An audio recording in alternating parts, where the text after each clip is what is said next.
Even with accident damage and no right front fender, Tyler Reddick became the first driver since Matt Kenseth to win the first two races of the NASCAR Cup Series season.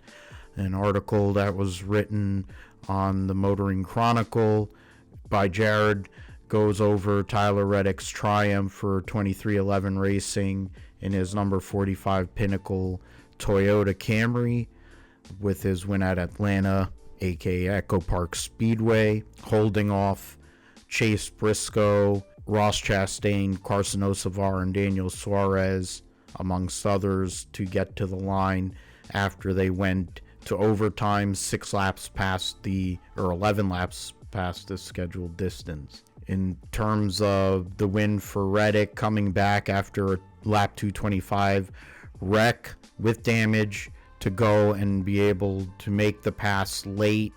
His teammate Darrell Walls Jr.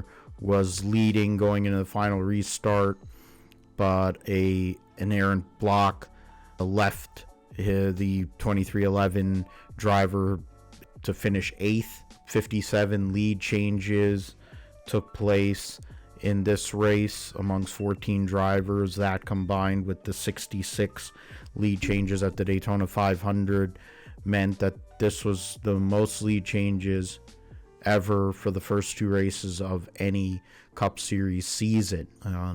In terms of Reddick, also was able to add to his points lead, his 10th career win of his career. So after not winning a race last year, he has won the first two races of 2026. And so there's that. And for other drivers, including the likes of Chase Elliott, the Georgia driver, finished 11th. Austin Cindric was the winner of stage 1 in a caution-free first stage, and then there were 3 yellow flags in a 40-lap span that collected 16 cars and ended the race for the likes of Ty Gibbs, Josh Berry, Ricky Stenhouse Jr., and Kyle Busch, who went off the bumper of Noah Gragson.